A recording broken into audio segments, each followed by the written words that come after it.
Today was a big day for anybody that hasn't been living under a rock for the last, 2 decades and a half approximately. Because after something of a tease of an announcement, Linkin Park finally splashed back onto the scene a good number of years. What is it, like 7, I think, years or so? After the tragic passing of Chester Bennington, the one of the two lead vocalists of Linkin Park, and probably the one that most people associated to Linkin Park. It's almost kind of fascinating how a lot of people immediately thought of Chester, even though Mike is just as integral a part to the vocal side of things, as well as a lot of other things, production and guitars and all that jazz. But Chester, and just like any frontman of any band, usually got a lot of the attention. And when he passed, I think a lot of people thought, even if they didn't want to think it, that's it, Linkin Park is done, because this very integral part was no longer there. It's kind of like when Freddie Mercury died. Yeah, Queen, super talented band, but what's Queen without Freddie Mercury? I mean, I think time has proven that they're not really Queen without Freddie Mercury, Now, there's some bands that have defeated that demon. I think one of the biggest examples is AC/DC. They managed to surmount that hill. Bon Scott's passing, and they got a guy that hit right out the gate. Back in Black, I think, is still one of the biggest albums of all time. And Brian Johnson is synonymous with AC/DC as much as Angus Young or what have you, and dare I say as much as Bon Scott. So it can be done, and to varying degrees of success, but it's a very difficult task, especially the more iconic the band is, the harder it's going to be, man, to overcome that, to win a new audience. Now, today, with this reconvened and I guess reformed version of Linkin Park 2.0, if you want to call them that. This was a very well orchestrated and carried out presentation of the new lineup. God knows they took time to do it, and that was very pivotal. Obviously for them to recover from the impact of the loss of their bandmate and friend, for the audience to have enough time to chill out a little bit and feel less attacked about the prospect of somebody else taking over the spot. But I think the majority of the crowd was ready for Linkin Park to come back, because it is undeniable that this lineup cannot be wasted. You know what I'm saying? And I'm talking the lineup that was there post Chester. You as much as Chester left a vacuum behind him, had Mike left, there would have been a very similar vacuum. Had Mr. Hahn left, there would have been a completely different shift in the sound. Everybody was integral to this band, and I'm glad to say that the majority of the band is back, with the exception of the drummer, which we have now a replacement drummer, and it seems that everybody else is in play. This new show, there was a replacement in the works, but it seems that was just for this particular show.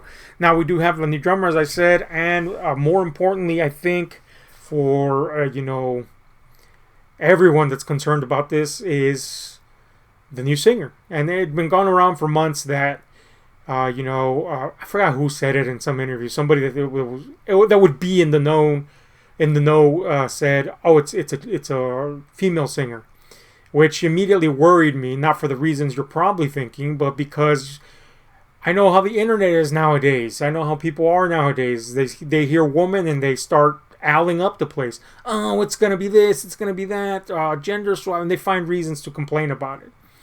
So I was worried, man, because it's very difficult to overcome the hordes of morons out there that just make a brash judgment just because they hear something that they presume is going to be terrible or against them or what have you.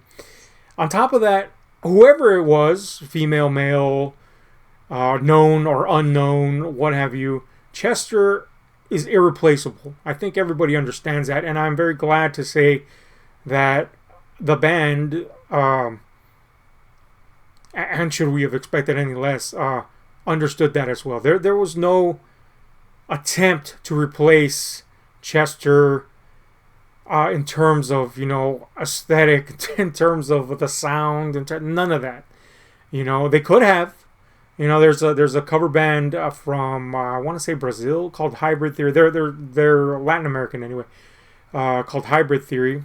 Adequately enough, that is pretty much Linkin Park. The sound, kept alive through their work there, and they're very well regarded. And they could have just gone, well, let's get that guy. He sounds exactly like Chester.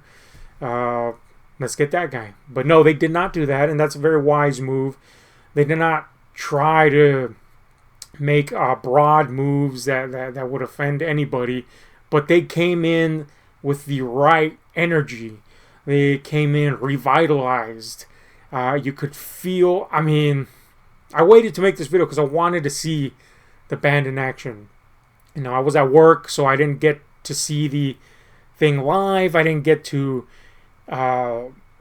see the reveal, so to speak, during this live show of who the singer was going to be. I kept myself purposely oblivious to any rumors and stuff other than the ones that came to the forefront a lot, like, the few months ago again, they were saying that there was going to be a front woman, and here recently there was some rumors of the Sum 41 guy was going to, those just cropped up, so I heard about him. But I was like, it's going to happen. It's obvious it's going to happen. I even told Guntik, the 5th, it's going to happen. Let's go. I'm ready, but I was at work. So now I have watched the show. Dude, look, man, not a lot of celebrity deaths affect me. Yes, it's sad to see people that have entertained you, that have become part of your life. But Chester was a hard one to swallow, man. First of all, of course, Linkin Park 21 that was around in that era when they really hit big, and the subsequent eras, Linkin Park as a whole is a big deal. They even when new metal was maligned by most of the people, there was a few groups that everybody was like, yeah, I don't even care that they're new metal. They're super important, super influential, and Linkin Park was one of those. There was no throwing them in the trash because of what genre they were put into or nothing like that. And they transcended that genre. They carved their own name. I don't have to speak more about how important Linkin Park is, So it really hurt when Chester was gone, because we all knew he struggled with things, and just everything that surrounded his passing. It's tragic. It's tragic. The fact that he was so young, the fact that, he left an imprint in a lot of people's lives, and he seemed like such a good guy, and I don't think anybody ever had a bad thing to say about Chester. It was just shitty, man, to have gone through that as a fan. Just imagine those people that were close to him. So yeah, it was one of those that really hit, man. It really hit. And I'm not in the camp of we can't move on from that. Everything can be moved on from. It's just a matter of executing it well. And I think with this show, Linkin Park opened that door up, and I think I hope most people will be left with that good impression of like, yeah, we can do this again. We can do this with somebody else. They can bring something of their own here. We can move on. We can honor the memory, and we could still be Linkin Park. Because it'd be a damn waste to just throw all that away. Sure, Mike can do another project. Mr. Hunt, they all can do other projects. But when you make something that iconic and that monumental, and you can see the opportunity to reforge it and give it new energy, by God, you got to try. And I think this was one of the best new breaths of life to a band that I have seen. It was a great introduction to the new, most prominently, most importantly, I think, to the new um, lead singer here. And who is it? None other than Emily Armstrong. Maybe a lot of people don't know who that is, and that's probably a good thing. If you brought in someone that had a lot of name recognition, that brings its own baggage into the mix. That brings its own horde of fandom. If they're a big name, that's another. And then there might be, there's a potential for disaster there. The point is, Emily comes from a band that is kind of like still in pseudo obscurity, and that's Dead Sarah. I came across Dead Sarah around 2016. Now by then they had already had some hits. They've been around for a while, but they really started striking out on their own somewhere around the early 2010s or something like that. I came around them around 2016, and I just remember being so impressed with Emily's vocals. There was the band, especially at the time, had a very rock, pseudo-punkish at times vibe to it, very traditional in those senses, but her vocals made it really stand out. She was the big attraction there, and that stayed with me. I remember being so excited about the band that I sent a video of them performing at some place. I don't know where it was, but anyway, to a friend that is, one of the voices that I trust about musical opinions. He's just very well versed in it. He runs a radio show in New Mexico, and I was like, you got to hear this. I was just very impressed with the band, and to come in and sit down. I came in from work, I sat down, and it just happened to be on the feed on YouTube there at Goontix, and I was like, oh man, is that who I think it is? Is that who I think it is? Played the new video, the new single, which is great, and I was like, man, yes, this is a fantastic choice. Okay, so now of course I was like, okay, I gotta see the live stream. Came over to my place, pumped that boy out, and she's fucking great. She's just fucking great. The best parallel that she draws with Chester is that Chester always felt like he was ripping these lyrics out of his emotive core and just spilling them out. And she has that factor. Her voice is very different to him, but has that rawness, that vulnerability, but that rawness to it. It really feels like there's something behind it, and that's, I can imagine, can only get better the more input she has into the creative process. Because at this point, the show was just their new single, and then the rest was hitting out them classics, really introducing people to how she's gonna sound singing these songs that were so personal to and attached to this other lineup. So you can only imagine that she's gonna get even better if she's a lot more connected to the material that they're gonna be putting out.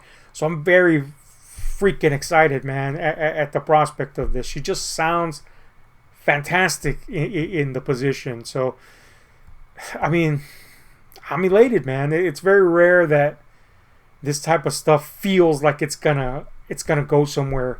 You could feel the energy in the room. You could feel the positive vibes in the room.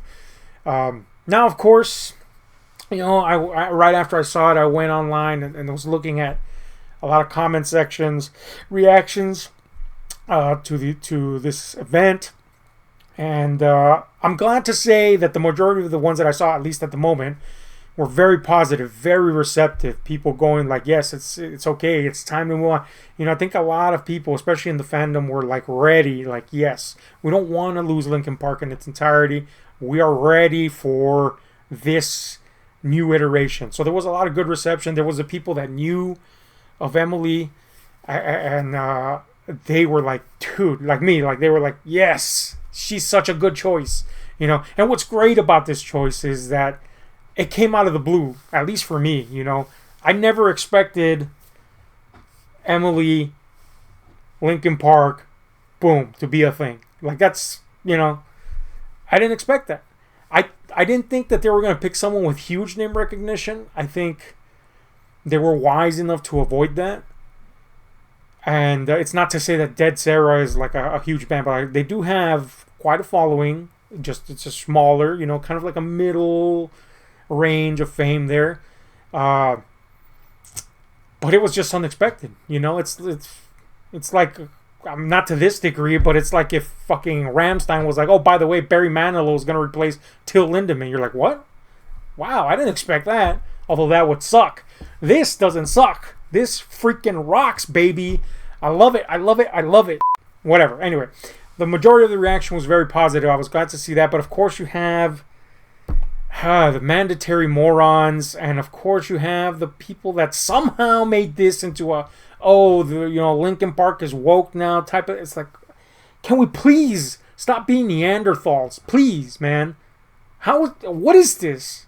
They found a very adequate replacement for someone that seems irreplaceable. They found someone that can bring their own thing in, that can still sound in line with it. They found someone that, if you're familiar with them, it's going to be surprising. If you're not familiar with them, you're going to be like, I want to know more about that person and their other work. That's great. Can we just be happy that this is happening? Can we be happy for Mike and the rest of the band, that have overcome something big, and they're going to be, they were clearly very, very ready to be out there, ready to give something back to the fans. But no, we got to have the morons, so whatever. I think most people are going to be on board with this. I'm looking forward to what new singles come out, because there is going to be a new album. So I'm looking forward to that. I think the new single is a good introduction, but obviously we need a little bit more to chew on to see what's up with that. But as far as this performance, yes, man, yes, knocked it out of the ballpark.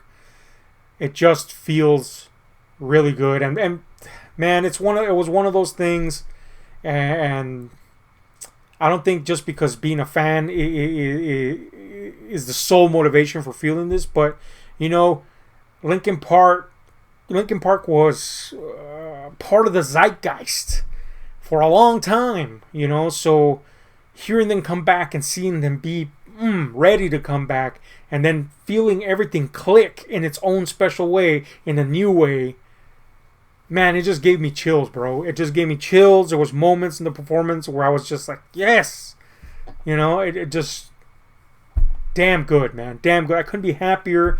It's very rare nowadays in the internet era to feel genuinely surprised by something, and Emily was a genuine surprise, man. I almost couldn't believe it.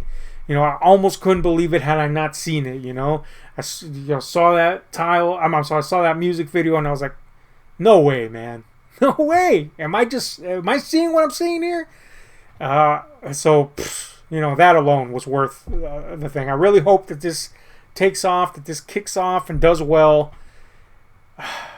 Here's to the future. Rest in peace, Chester. I hope this new lineup, is worthy, because it really feels that way. Anyway, if you're a Linkin Park fan, let me know what you thought of it. If you haven't seen it, check out the performance. It's great, man. Stick with it, and you'll see how it just clicks, baby. It just clicks. Anyway, I'm out.